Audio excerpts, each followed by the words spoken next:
The phrase dropped out has not always referred to foregoing high school or other educational pursuits. In popular culture, particularly in the genres concerning spying and espionage, the phrase generally referred to a person vanishing completely. Today, we would say that such a person or persons had gone off the grid. But whatever phrase you choose, it was considerably easier to drop out 7 decades ago. And that is apparently what happened to 27-year-old Wilford Morton in February of 1954.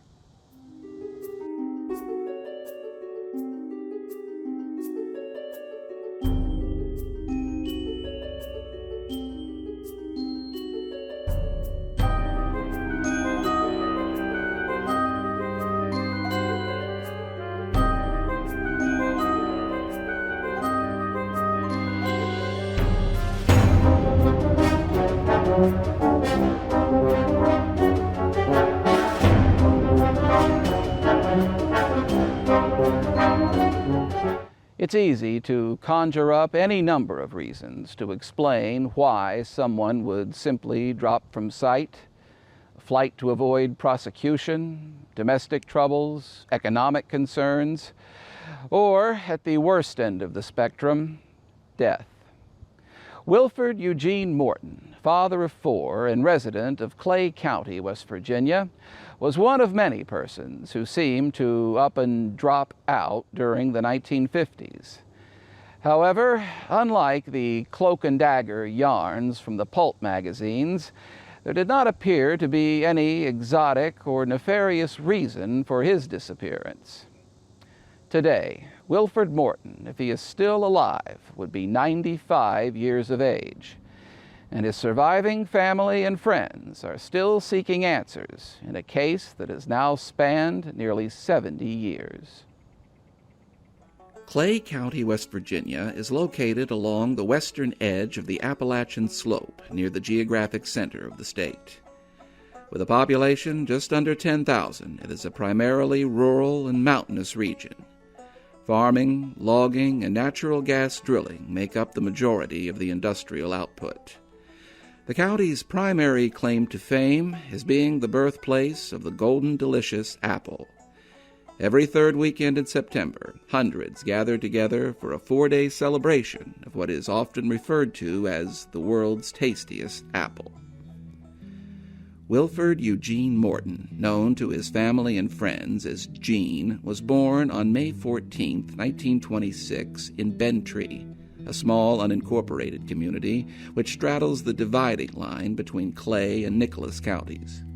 He was the second of 10 children born to Harrison Calvin Morton and Lucy Violet Moore. Wilford's father, Harrison, is best remembered as having owned and operated a sawmill in the Cabin Creek area in neighboring Kanawha County.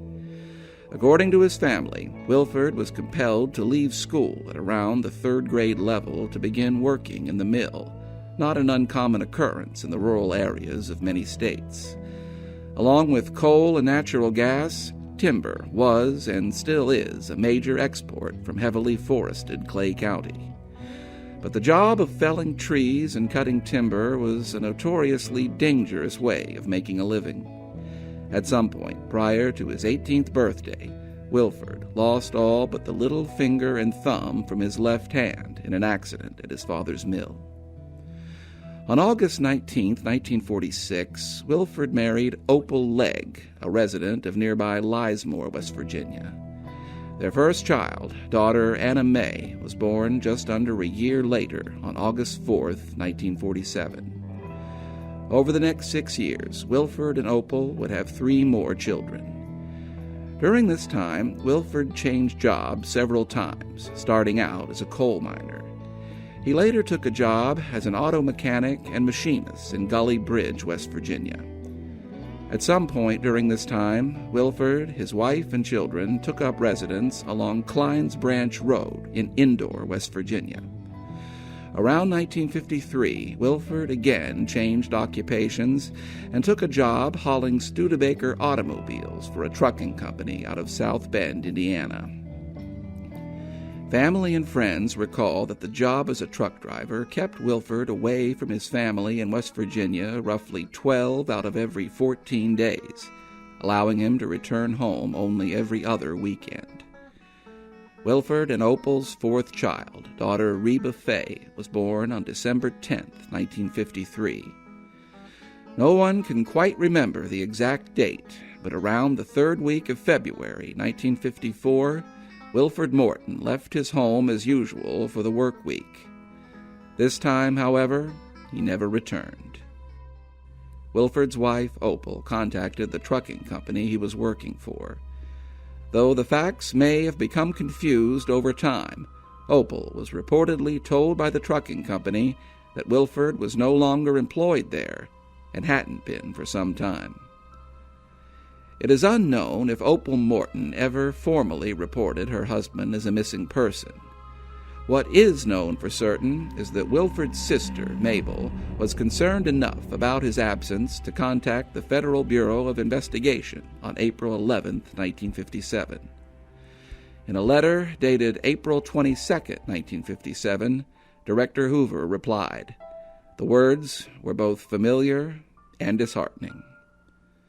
A search has been made through our Identification Division files in an effort to be of assistance, but I am sorry to advise that there was no indication of your brother's present whereabouts.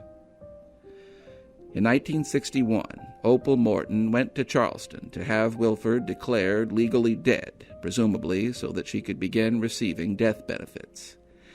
However, in a curious legal quirk, Opal was reportedly advised that should Wilford surface afterwards, she would be required to pay back any benefits paid out up to that point. Wilford Eugene Morton was never declared legally dead. Today, nearly 70 years later, Wilford's surviving family are once again attempting to piece together the puzzle of his disappearance.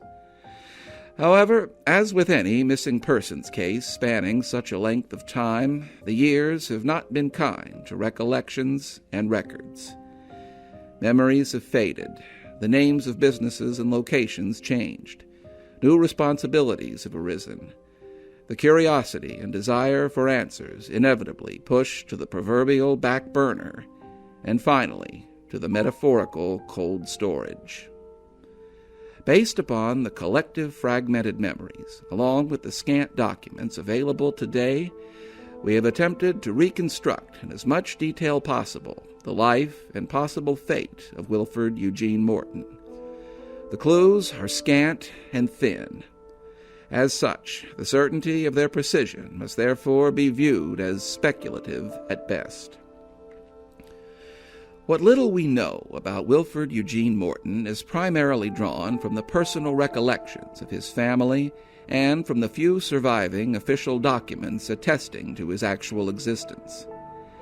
Together, these meager, occasionally non-linear snippets of information paint a limited picture of Wilford's childhood, family, and professions, along with his physical characteristics and possible movements. We know from Wilford's West Virginia birth certificate that he was born on May 14, 1926, on the Nicholas County side of Bentry, West Virginia, the son of Harrison Morton and Lucy Moore. This certificate lists Harrison Morton's occupation as farmer, making no reference to his known connections to the wood and timber industry. The Morton's address is listed simply as Bentry. Bentry, West Virginia, is located here, along West Virginia Route 16, astride the dividing line between Clay and Nicholas County, and approximately 18 miles east-southeast of Charleston. The official United States Census from 1930 provides the next confirmed snapshot of Wilford's life. Here he is shown to be 3 years and 10 months old and residing with his parents and 2 sisters along Bell's Creek in the Jefferson District of Nicholas County. At this time, Harrison Morton is listed as a laborer in a lumber mill. 10 years later, the United States Census shows Wilford, his parents, and siblings living along the Bells Creek section of West Virginia Route 16 in the Pleasant District of Clay County. The center notation shows that the family had been living at the same location on April 1st, 1935.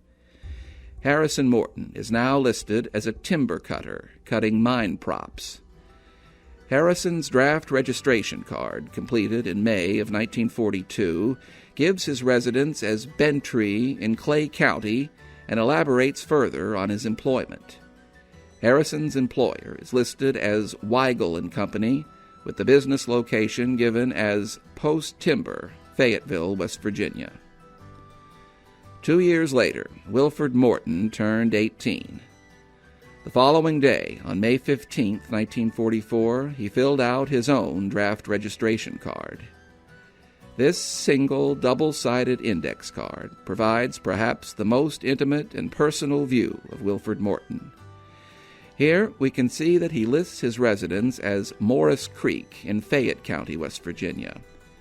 He lists his post office box number 82 in Montgomery, West Virginia, on the Fayette County-Kanawha County line. He states that his mother, Lucy, is now living along Morris Creek.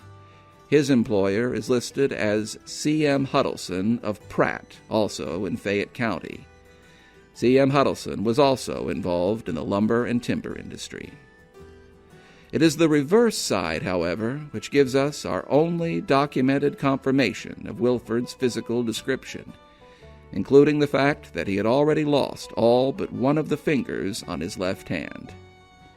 If you've become confused by the multiple locations given up to this point, you are likely not alone.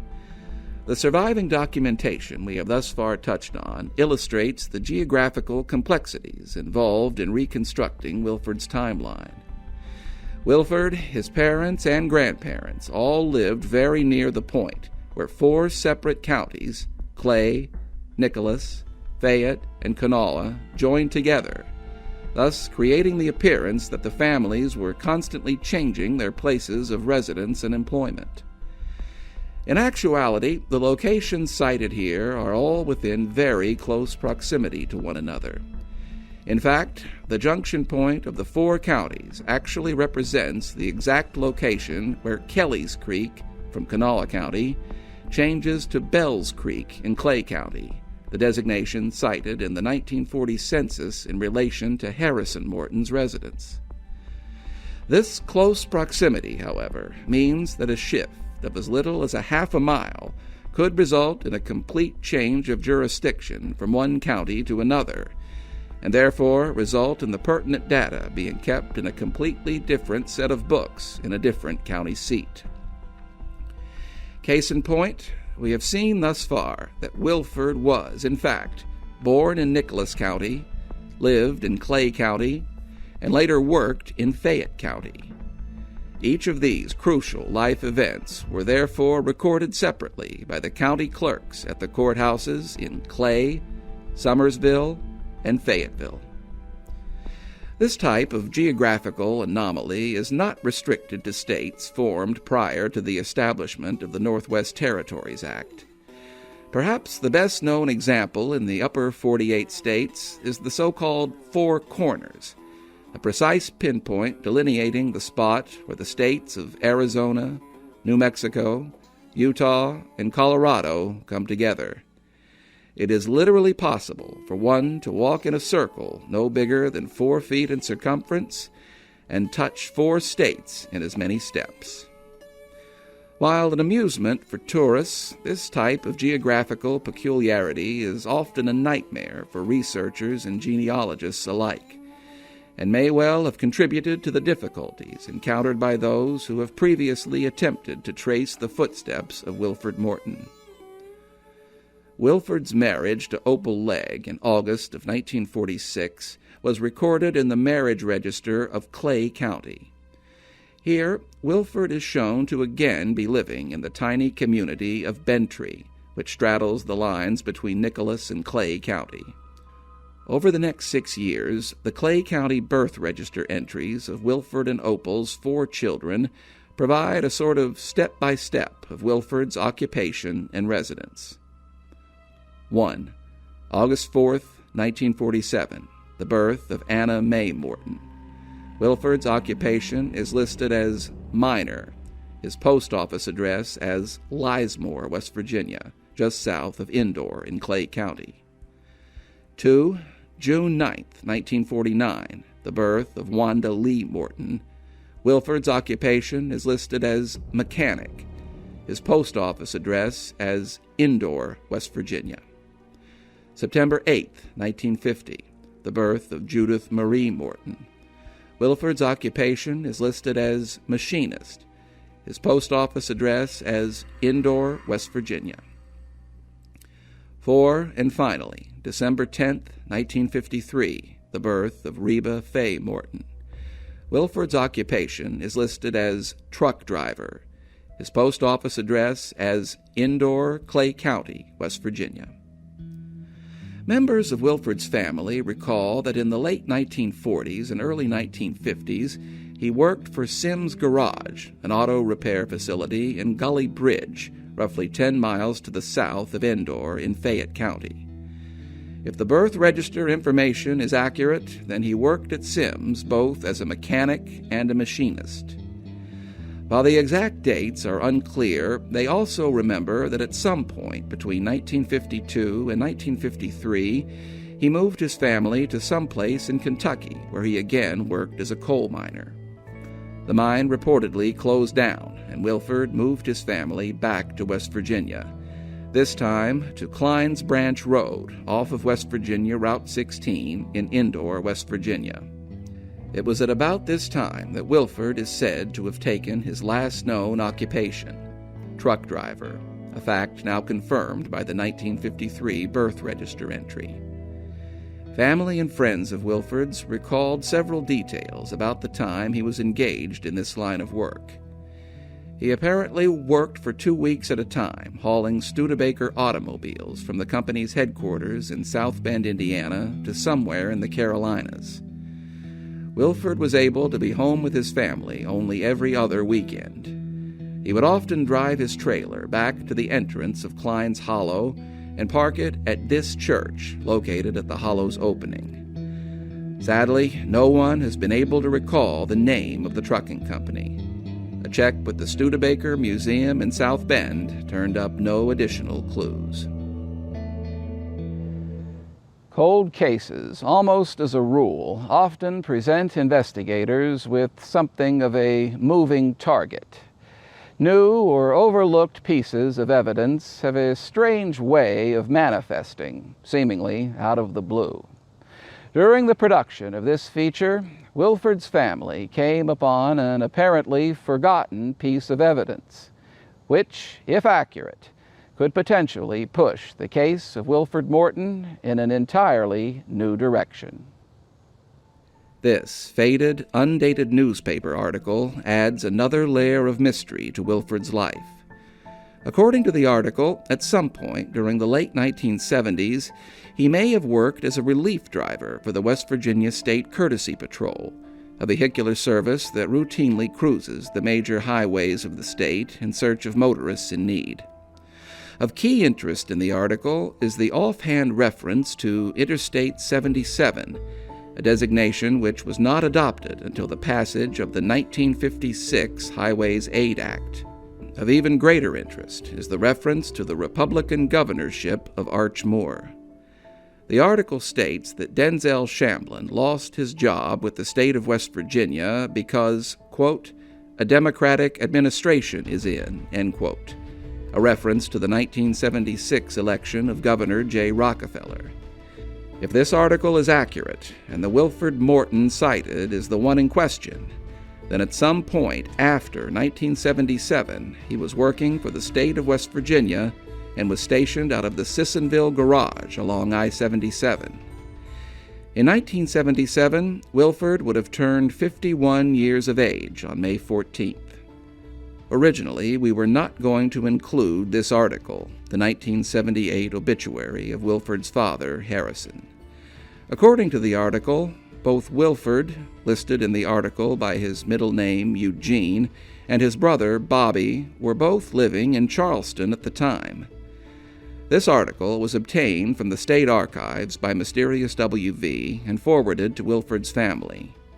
No one could recall Wilford ever living in Charleston, and concluded at the time that it was perhaps a planted reference intended to entice Wilford to resurface and attend his father's funeral.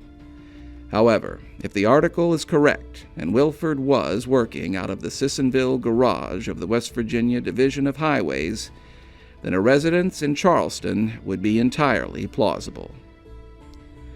The passage of so many years has blurred the details concerning Wilford's disappearance. The last confirmed sighting of him was in the unincorporated community of Indore in Clay County. Faded memories handed down through his family tell us that he may have boarded a bus at a stop near the home of Whim and Marie Holcomb, or perhaps the Indore post office. His wife, Opal, has always assumed that he went back to South Bend, Indiana, though she feels he may have gone to Gully Bridge, West Virginia, and boarded another bus for the longer portion of the trek. He may have taken a woman by the name of Ruth with him.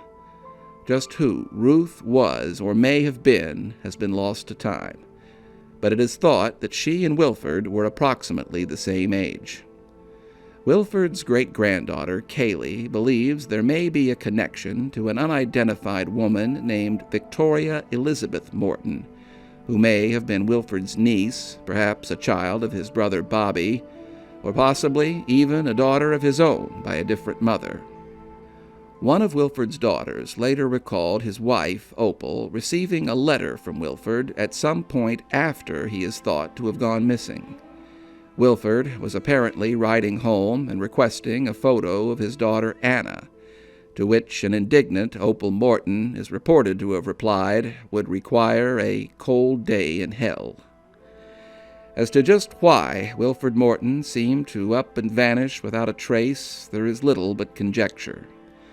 Some speculate that he may have dropped out of sight while seeking better employment. Others opine that the stereotypical other woman may have been involved, and that Wilford may have run away with her to start life anew. Others hold to the view that Wilford was simply away at work for a protracted period of time and came to an untimely end, either by accident or possibly even murder. No one recalls Wilford ever having the inclination to take his own life. In all candor, we just do not know what actually happened to Wilford Eugene Morton. He was simply here one minute and gone the next. Wilford's family and friends have never entirely given up the search for him over the last 67 years, even going so far as to employ the services of a private investigator. Thus far, nothing has panned out, and those still searching are well cognizant of the fact that time and the limits of the human memory are working hard against them. The answers to this enigma may well lie somewhere in the records of the West Virginia Division of Highways. If the recently discovered newspaper article is accurate, then Wilford Morton was alive and working for the state of West Virginia some 23 years after he was last seen by his family. Did Wilford Morton spend his middle years on the road, crisscrossing the highways of West Virginia, helping motorists in need? And more importantly, is it possible that Wilford Morton may still be alive? If he is still alive, Wilford Eugene Morton would today be 95 years of age. He was last known to have been living either in South Bend, Indiana, or Indore, West Virginia. When he disappeared in February of 1954, Wilford was 27 years of age. He was the father of 4 young girls and may have resided with them and his wife Opal along Klein's Branch Road, just off of West Virginia Route 16 in Indore. We know he was born in Bentry, West Virginia in 1926 and grew up in Clay, Fayette, and Nicholas counties. His father, Harrison Morton, was known to operate a sawmill, possibly in the Cabin Creek region of Kanawha County. Wilford worked in his father's mill for a time, losing 3 fingers on his left hand in the process. In May of 1944, Wilford listed his employer as C.M. Huddleston of Pratt, West Virginia. Research has revealed this to have been Claude Monroe Huddleston of Fallsview in Fayette County. Claude Huddleston died of a heart attack on January 24, 1958.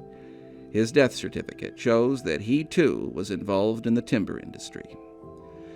During the late 1940s and early 1950s, Wilford worked as a mechanic and a machinist at Sims Garage in Gully Bridge, West Virginia. He and his family may have lived in Kentucky for a brief time in 1952 and 53, where Wilford is thought to have again worked as a coal miner. By 1953, Wilford was employed as a truck driver for a company out of South Bend, Indiana. He was away from home for roughly 2 weeks at a time and told his family and friends he was hauling vehicles for the Studebaker Corporation from Indiana to the Carolinas. Wilford was last seen in Indore, West Virginia, sometime in February of 1954. He is thought to have boarded a bus either in Indore or Gully Bridge and made his way back to South Bend. Most recently, evidence in the form of a faded, undated newspaper article has suggested that Wilford Morton may have been alive and living in Charleston, West Virginia, far later than was originally thought. According to the article, a Wilford Morton was hired as a courtesy driver for the West Virginia Division of Highways and was stationed out of their Sissonville garage.